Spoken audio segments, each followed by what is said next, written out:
Hello बच्चों, सभी बच्चे सुनिए। आज हम सेकंड ग्रेड मैथमेटिक्स का न्यू बैच स्टार्ट कर रहे हैं।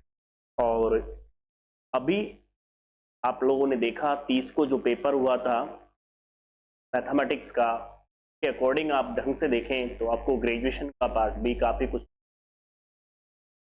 आज से हम स्टार्ट कर रहे हैं। और पहले ग्रेजुएशन का पोर्शन ही स्टार्ट कर रहे हैं।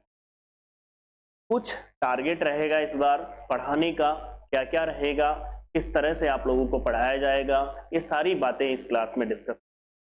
आज से बैच स्टार्ट किया जा रहा है, ये सेकंड ग्रेड का ध्यान रखें।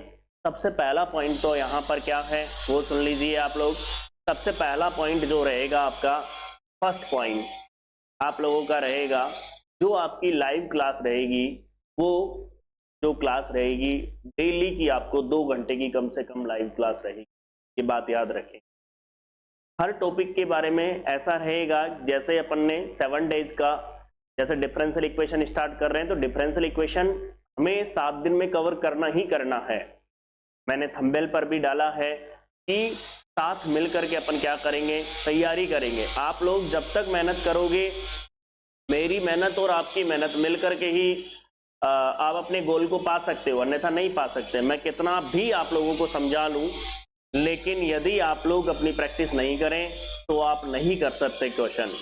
आप एक बात नोट करना, पिछले एग्जाम में जो 30 को आप एग्जाम दे के आए थे, आप यदि अपनी पुरानी बुक उठाओगे, जैसे डिफरेंशियल इक्वेशन है, हम बात करें किसके लिए, कॉम्प्लेक्स एनालिसिस है, जहां पर हम बात करते हैं कॉम्प्लेक्स एनालिसिस से जो क्वेश्चन बनता है वो देखिए आप लोग।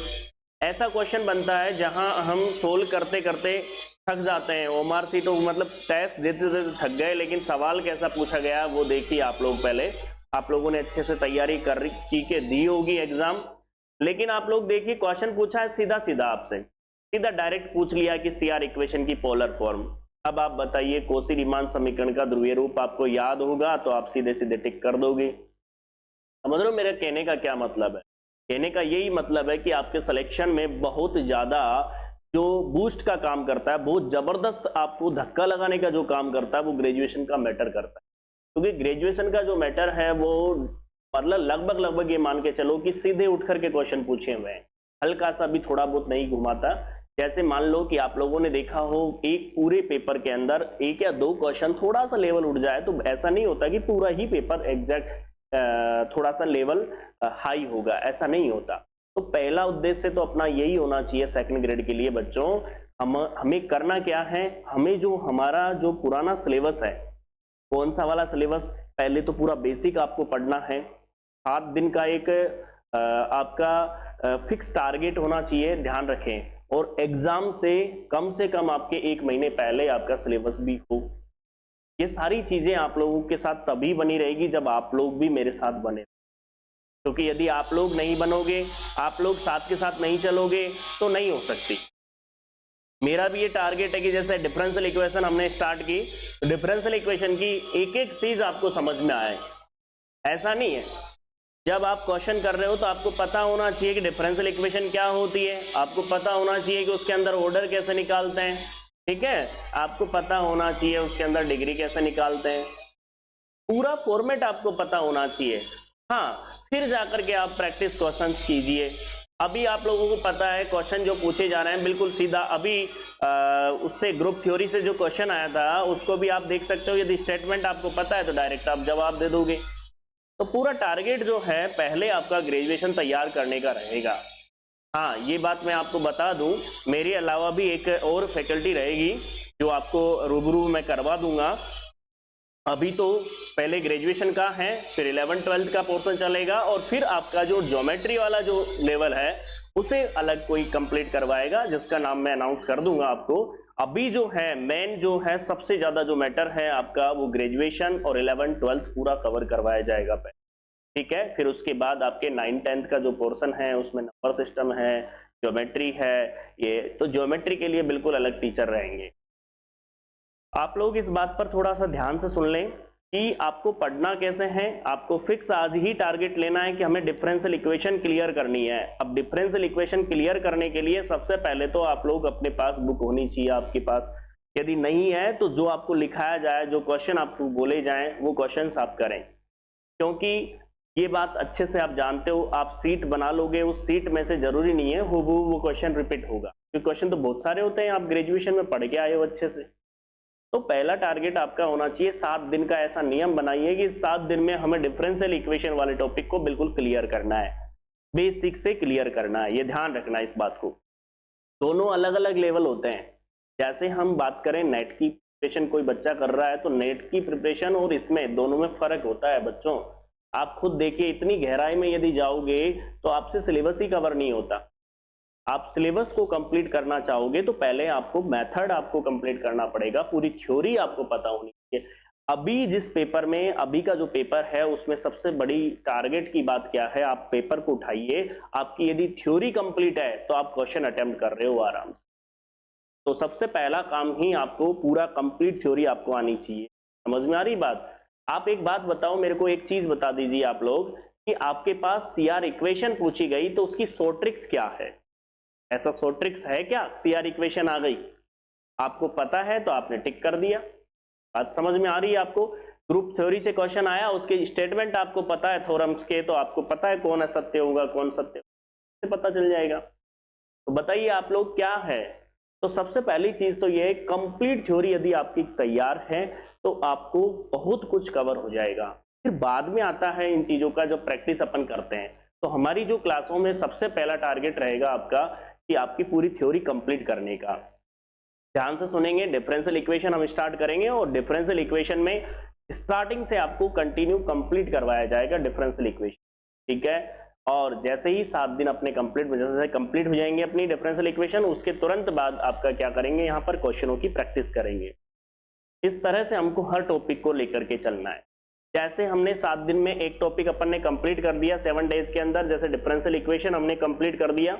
इसके बाद हम क्या करेंगे, जैसे इस टॉपिक के क्वेश्चंस अपन ने प्रैक्टिस की संडे को, जैसे सपोज कीजिए आप लोगों के सामने क्या रहेगा, जब अगला संडे होगा अगले 7 दिन के अंदर हम बात करेंगे 7 डेज में, सेकंड कोई दूसरा टॉपिक होगा, उसके क्वेश्चंस लिए जाएंगे, लेकिन कुछ क्वेश्चन इसके भी ऐड होंगे। अर्थात हमको छोड़ना नहीं है, जैसे डिफरेंशियल इक्वेशन पढ़ लिया तो इसके बाद इसको छोड़ करके आगे बढ़ गए, ऐसा नहीं करना। हमको कंटिन्यूटी रखनी है, और कंटिन्यूटी में आप अच्छे से जानते हो बहुत पावर होती है। जैसे सुना है आप लोग तो बहुत पढ़े लिखे हो कि जो सेकंड ग्रेड की तैयारी कर रहा है वो तो क्लासे पढ़ के ही गया है, कई बच्चों ने तो पीजी भी कर रखा है, एमएससी कर रखी होगी, हाँ, तो कई बच्चे एमएससी भी होंगे। तो इस बच्चों को इस कंसेप्ट को ध्यान रखें कि कंटिन्यूटी ही हमारे मैथमेटिक्स में काम करती है, क्योंकि कंटिन्यूटी नहीं है ना तो हम भूलते चले जाते हैं। मैथ्स में सबसे बड़ी प्रॉब्लम यही होती है कि हमारी कंटिन्यूटी नहीं रहती। हम एक टॉपिक को पढ़ते हैं और उससे दूसरे उस टॉपिक को तब पढ़ते हैं जब 2 महीने बीत जाते हैं। तो अब आप बताइए, वो तो फिर वापस डिलीट हो गया आपके। हाँ, थोड़ा कवर जरूर रहता है, लेकिन ये जरूर आप समझ लीजिए कि मेहनत दोबारा करनी पड़ गई। तो उससे बढ़िया है कि हम क्या करेंगे, इनको कनेक्टिविटी में जोड़ते चलेंगे। हर 7 दिन में जो हम क्वेश्चनों की प्रैक्टिस करेंगे, उन 7 दिनों के अंदर बच्चों जो पीछे टॉपिक हो जाएंगे उनके क्वेश्चन भी उसमें आते चले जाएंगे। बात समझ रहे हो मेरी बात? ठीक है। तो पहली चीज तो हमारी जो प्लानिंग है वो ये है। इसको हम प्रूव करेंगे कब, जब 7 दिन आप कंटिन्यू क्लास ले लोगे तो आपको पता चल जाएगा कि अपन कितनी मेहनत कर रहे हैं, आप लोगों का कितना सपोर्ट है, आप लोग कितनी घर पर मेहनत कर रहे हैं। सबसे पहली चीज तो ये ध्यान रखें। जरूरी नहीं होता जैसे मैंने कोई सीट बना दी, उस सीट के अंदर से जैसे 7 क्वेश्चन डाल दिए, 5 क्वेश्चन डाल दिए, वो तो एक टारगेट होता है अपना सिलेबस करने का। जब सिलेबस पूरा हो जाए, जैसे मान लो अपना जैसे डिफरेंशियल इक्वेशन कंप्लीट हो गया, अब डिफरेंशियल इक्वेशन कंप्लीट हो गया तो अब जरूरी नहीं है वो सीट के सवाल आपके आ जाएंगे, ऐसा थोड़ी होता है, क्योंकि क्वेश्चन तो और भी है, उसमें से भी पूछे जा सकते हैं। हाँ, ये जरूर है कि आपके क्वेश्चन लगभग 99% ये मान के चलो कि जो आपकी बुक रहेगी, जो ग्रेजुएशन में आप लोगों ने पढ़ी है, उस बुक से भी काफी क्वेश्चंस कवर होते हैं। लगभग आप बात करो तो 2 तरह के, मतलब एक तो आपके जेपीएस है और एक नवकार पब्लिकेशन की बुक आती है, ठीक है। नवकार पब्लिकेशन की बुक अपने यहाँ पर, जैसे अपन बात करूं यहाँ पे राजस्थान यूनिवर्सिटी में तो जेपीएस पढ़ते हैं बच्चे, तो एक तो जेपीएस हो गई और एक नवकार पब्लिकेशन की बुक गई, तो गोखरू के नाम से आती है। तो आप लोग समझते हो अच्छे से, यहाँ पर इन दोनों बुकों की यदि आप एमसीक्यू देखें तो आपको कोई क्वेश्चन बाहर नजर नहीं आएगा, काफी कुछ आपको सीधे सीधे उठ करके नजर आएंगे। आप उठा के देखो, पिछले पेपर उठा के देखो, आप लोगों ने देखा होगा सीधा सीधा ऑयलर थ्योरम पूछ लिया। अब आपको पता होगा ऑयलर उसमें होमोजेनियस फंक्शन के लिए क्या होती है, होमोजेनियस फंक्शन के लिए जानते हो ना क्या होती है। मैं इसको हटाता हूं, होमोजेनियस फंक्शन के लिए पढ़ा होगा ना, x del F by del X plus Y del F by del Y equal to N F, पढ़ा है कि नहीं पढ़ा। अब बताइए आप लोग, डायरेक्ट ही थ्योरम पूछ ली जाती है, तो आपको ये पता होना चाहिए। इससे रिलेटेड काफी क्वेश्चन आते हैं, इससे रिलेटेड काफी क्वेश्चन आते हैं जो पार्शियल में आप पढ़ते हो, सीधा सीधा आपको 2 टाइम्स जैसे बड़ी फॉर्म होती है, आप लोगों ने पढ़ा होगा बीएससी में, तो उसके अंदर डायरेक्ट एन की वैल्यू और एफ की वैल्यू चाहिए होती है और आप आंसर निकाल लेते हो। समझ रहे हो मेरी बात को। तो ये ना समझे, एनए का भी बहुत अच्छा सिलेबस है, ध्यान रखना। अभी तो कोई ज्यादा विशेष नहीं पूछा गया, लेकिन एनए का जो सिलेबस है उसके अंदर भी कई सारी ऐसी चीजें होती है कि पेन तो चलाना ही पड़ेगा आपको, और आपके पेपर में इतना सा वर्क आता है रफ वर्क में कि आप उसे भरोगे ना तो 2-3 सवालों में ही भर जाता है। अभी एक क्वेश्चन और था आपके बच्चों असाइनमेंट का, नियतन का। आप सोचो, ऑप्टिमाइजेशन थ्योरी आपने पढ़ी, खूब पढ़ी, असाइनमेंट का जो क्वेश्चन आया है वो बिल्कुल सिंपल सा क्वेश्चन आपके ये पूछा गया, आपको पता हो तो सीधा बैलेंस प्रॉब्लम दी गई और आप इजी वे में उसे सोल्व, ठीक है। तो बच्चों बताओ, आप खुद सोच सकते हो, यदि आपका पूरा का पूरा थ्योरी कंप्लीट है तो आप काफी कॉन्फिडेंस की बात, आप लोग ये बात बिल्कुल दिमाग में फिक्स कर लीजिए कि पूरे पेपर को जब आपने दिया तो आपको ये पता नहीं चला कि टाइम कब हो गया। वो कहते हैं ना 20 मिनट 10 मिनट और एक्स्ट्रा मिली थी 5वें ऑप्शन को भरने के लिए, वो 10 मिनट का ही पता नहीं चला कि वो एक्स्ट्रा थी कि नहीं थी, यदि आप पे क्वेश्चन आ।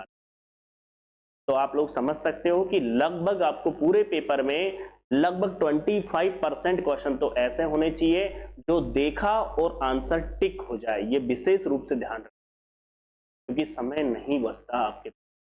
आप बताइए 150 क्वेश्चन जो होते हैं उनको एक एक क्वेश्चन आपको 10-10 मिनट लगा दोगे, 20-20 मिनट लगा दोगे तो कैसे सोल्व। क्वेश्चन जब सोल्व करने बैठते हो तो स्टेप तो आगे ही आएगी और वो टाइम लगता है।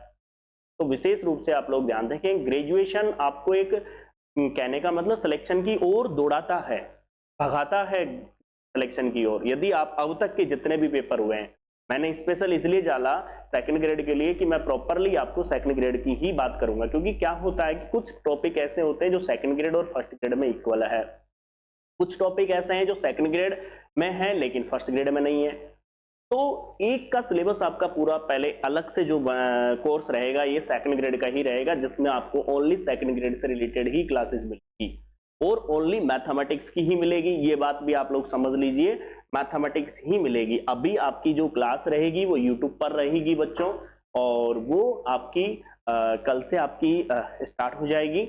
और यूट्यूब पर जो क्लास रहेगी बच्चों उसे आपको लेना है और वो 7 डेज की रहेगी। जो 7 डेज आप पढ़ोगे वो जो मैंने टारगेट बताया उसको पहले आपके सामने जज करेंगे अपन कि कितना समझ में आया है, कितना अपन ने उससे क्वेश्चंस अपन अटेम्प्ट कर पा रहे हैं, नहीं कर पा रहे हैं, वो सारी चीजें बिल्कुल क्लियर हो जानी चाहिए आप लोगों को। एक बात और सुन लीजिए, जैसे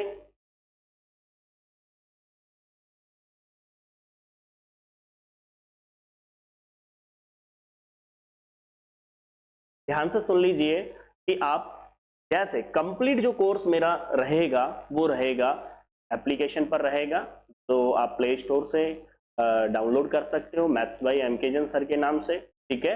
पहले तो आप क्लास लीजिए, ये कंटिन्यू आपको पढ़ना है, बिल्कुल कंटिन्यूटी तोड़नी नहीं है। सबसे बड़ी बात यही होती है कंटिन्यूटी, 7 दिन आप बने रहें, फिर आप देखें कि अपन को उस टॉपिक में कितना कुछ मिला है।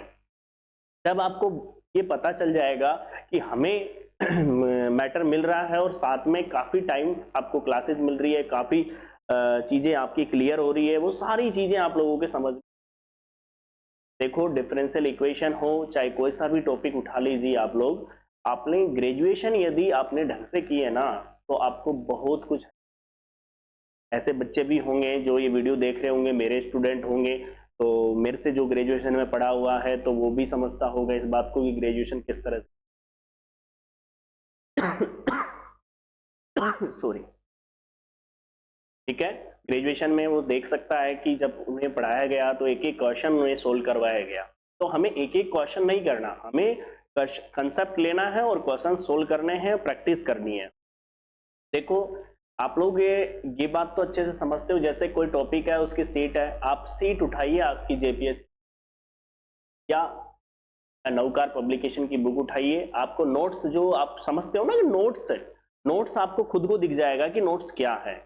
नोट्स जो है बुक की मदद से ही होते हैं और बुक में ही से ही होते हैं, कहीं से बाहर से नहीं होते, आप भी जानते हो। तो हम जो रेफर करेंगे बुक के अकॉर्डिंग, समझ में आ रही बात। जो ग्रेजुएशन का जो पार्ट पढ़ेंगे वो पढ़ेंगे अपन दोनों बुकों को कवर करके पढ़ेंगे, अर्थात जो क्वेश्चन है वो दोनों के लेंगे, साथ में अपनी जो थ्योरी होगी वो हम जो जेपीएच की अपनी किताब है इससे ही कवर करेंगे। एक बात और ध्यान से सुन लीजिए बच्चों कि जैसा भी आप लोगों का एग्जाम गया सेकंड ग्रेड का अभी दिया आपने, संस्कृत डिपार्टमेंट की वैकेंसी थी उसका जो एग्जाम किया, कई बच्चे तो ऐसे हैं जिन बच्चों ने एग्जाम किया ही नहीं, पहुंचे ही नहीं वहां पर। लगभग काफी बच्चे हर रूम में मैं मान के चलूं कि काफी बच्चे एब्सेंट। एक बात मैं आपको बता दूं, बच्चों को एग्जाम देना चाहिए, एग्जाम देने से उन्हें कॉन्फिडेंस मिलता। कई बच्चे तो वैकेंसी अर्थात पद देख करके ही नहीं गए, कई बच्चों ने तैयारी की नहीं, ठीक है, और कई बच्चे सर्दी, बहुत सारे बच्चे हैं। तो इसीलिए आप लोग एग्जाम कोई सा भी फॉर्म भरते हो तो दिया करो, उससे क्या है कॉन्फिडेंस मिलता है, आपको पता चलता है कि हम जो तैयारी कर रहे हैं हमसे कितने क्वेश्चन बन पा रहे हैं, कितने क्वेश्चन नहीं बन पा रहे हैं। यदि वहां पर आपसे क्वेश्चन बन रहे हैं, स्ट्रेस फ्री होकर के क्वेश्चन बन रहे हैं, तो आप ये सोच के चलिए वो बहुत बड़ी उपलब्धि है आप लोग। क्योंकि जब एग्जाम सेंटर में आप जब बैठते हो उस समय आपका माइंड जो है वो जो वर्क करता है उस पर डिपेंड करता है सारा कुछ सेलेक्ट। तो इसलिए एग्जाम की जब फॉर्म आप भर रहे हो तो आप सोच के भरते हो कि हमें एग्जाम देनी है तो दिया करो। एग्जाम आपको नहीं छोड़ना, जो भी आप फॉर्म भरते हो तो उसकी एग्जाम जरूर दो। दूसरी बात, आप लोग एक बात और ध्यान से सुन लीजिए, जब हम कोई नए शुरुआत करते हैं या नए लक्ष्य को पाना चाहते हैं तो उसके लिए हम हमारे जो आराध्य है उन्हें भी स्मरण। तो देखो सेकंड ग्रेड का जो संस्कृत डिपार्टमेंट की वैकेंसी है वो कंप्लीट हो चुकी है आपकी, मतलब दे दी आपने एग्जाम। अब जो वैकेंसी है उसके फॉर्म चल रहे हैं और आप अच्छे से समझ सकते हो फर्स्ट ग्रेड भी है और सेकंड। तो आप लोगों को टारगेट बना लेना है कि मुझे सिलेक्शन पाना है तो मुझे मेहनत, आप और हम साथ मिलकर के मेहनत करेंगे तो ऐसा कोई मुकाम नहीं है जिन्हें, लेकिन डिपेंड करता है कि आप लोगों की मेहनत। जैसे मेरी 2 घंटे की क्लास आई है ना, तो आपको जो असाइनमेंट मिला है, आपको जो होमवर्क मिला है उसे आपको कंप्लीट करना है कुल मिला के, तब जाकर के आप कुछ कवर कर पाओगे। टारगेट बना लीजिए, कुछ नहीं करना, केवल और केवल एक ही काम करना है, आपको सेकंड तैयारी करनी। मैं कोई 100 क्वेश्चन एक साथ आपको नहीं दे रहा कि उन 100 क्वेश्चनों को ट्राई करते जाओ, ऑप्शन लगाओ, प्रैक्टिस करो, नहीं। पहले थ्योरी आपको पूरी तैयार करनी है, उसके बाद क्वेश्चनों पर आना। जब आपको थ्योरी पता नहीं है और आप टेस्ट ज्वाइन कर रहे हो, टेस्ट सोल्व कर रहे हो, जब पता ही नहीं है टिक लगा रहे हो बस केवल। पहला टारगेट आपका कंप्लीट कंसेप्ट, कंप्लीट थ्योरी आपको पता होनी चाहिए, उसके बाद ही आप उस पर आओ। कई बच्चों को तो यही नहीं पता होता कि हम किस राह में चल रहे हैं, कैसे चल रहे हैं। तो पहले तो अपने आप को इस तरह से ढालो कि हमें इन जो एग्जाम जो सितंबर जो डेट वगैरह आपको दे दी, आपको पता है ग्रेड की भी है और सेकंड ग्रेड की भी आपको डेट पता है। तो आप लोग समझदार हो, अच्छे से टारगेट बना लीजिए कि लगभग 6 से 7 घंटे केवल मैथमेटिक्स को आपको दे के अलावा, ज़्यादा नहीं तो आप मान के चलो कि प्रॉपर तरीके से देना चाहते हो तो 5 घंटे तो कम से कम, क्योंकि आप लोगों के पास समय भी तो रहना चाहिए ना। पूरे दिन में आप लोग जानते हो 1-2 घंटे तो ऐसे ही व्यतीत हो जाते हैं, रिलैक्स भी चाहिए। तो आपको कंप्लीट डेली के 5 घंटे, 5 घंटे कैसे देने हैं, 3 घंटे तो आपको घर पे पढ़ना है खुद पे और मेहनत करनी है, और दूसरा 2 घंटे जो क्लास होती है उसको लेना है। क्लास को लेने के बाद उसके नोट्स बनाओ, साथ में उसकी प्रैक्टिस करो 3 घंटे जो क्वेश्चन से जो चीजें दी हुई, क्योंकि इकट्ठा बहुत हो जाएगा। जैसे ही 7 डेज बीतेंगे, अगले 7 डेज में फिर वो और डिफरेंशियल इक्वेशन पहले वाला और आ जाएगा। तो इसलिए आप लोगों के पास समय नहीं बचे, बहुत ही अच्छे से कवर करेंगे अपन। बस आप लोगों का काम रहेगा कि जो आपको पढ़ाया जाए उसे कवर करना। मैं मानता हूं कि आपको ही नहीं, मुझे भी काफी मेहनत करनी पड़ेगी आप लोगों को साथ, क्योंकि आप समझदार हो अच्छे से। जब आपको कोई घर में या परिवार में आपकी माँ हो या आपके पेरेंट्स हो, मतलब जैसे आपके पापा हो, यदि ये आपके लिए टारगेट बना ले कि इस बच्चे को जॉब पर या नौकरी के लिए तत्पर करना है, तो वो उठाएंगे आपको, बेटा पढ़ ले, ठीक है, हर संभव कोशिश वो करते रहेंगे। जब आपको ऐसा लगेगा, आपके आसपास का माहौल ऐसा हो जाएगा कि मुझे पढ़ना है और मेरे टारगेट को पाना है, तो आप अपने आप ही, ठीक है। आज पहली क्लास थी आप बच्चों, तो आप लोग समझें और कल से आप क्लास में जुड़ें और क्लास लें, ठीक है। पहली जो क्लास रहेगी डिफरेंशियल इक्वेशन की, वो कल रहेगी आपकी, और जो कल का जो टाइमिंग रहेगा वो सुन लीजिए आप लोग बच्चों। कल का जो टाइमिंग रहेगा मॉर्निंग का रहेगा, वो रहेगा देखिए,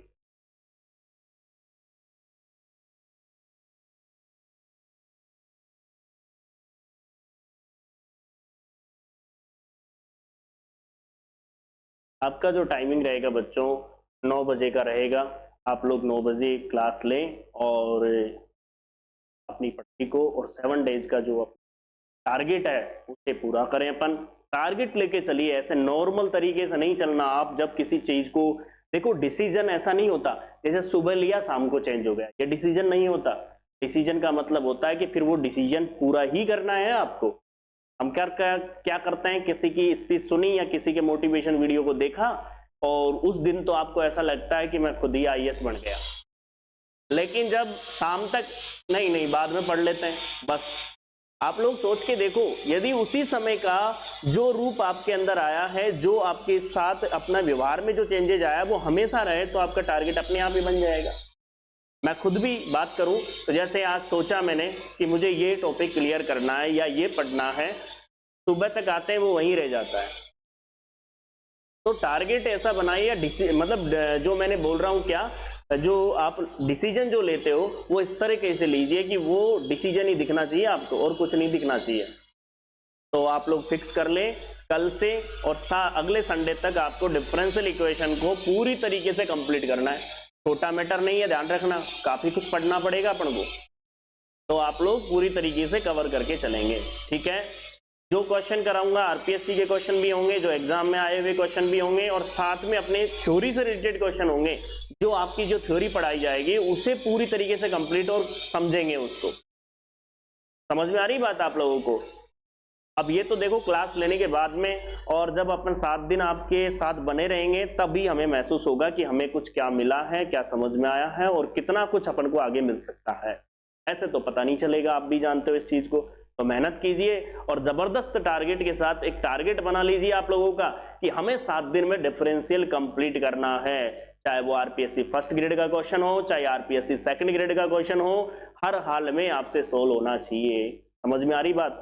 मैं फिर बोल रहा हूं आपको, इस बात पर गौर करिए। पहले आपको बेसिक लेना है, क्योंकि एक टॉपिक को यदि लेके चलो आप लोग, जैसे मैं बात करूं विचित्रता, सिंगुलरिटी, विचित्रता का जो टॉपिक है, उस टॉपिक को एक तो आप आरपीएससी लेवल पर ले लो, ठीक है, मतलब जो अपने सेकंड ग्रेड लेवल पर बात करूं मैं, एक आप नेट लेवल पर लेके जाओ, दोनों में बहुत फर्क है, ध्यान रखना।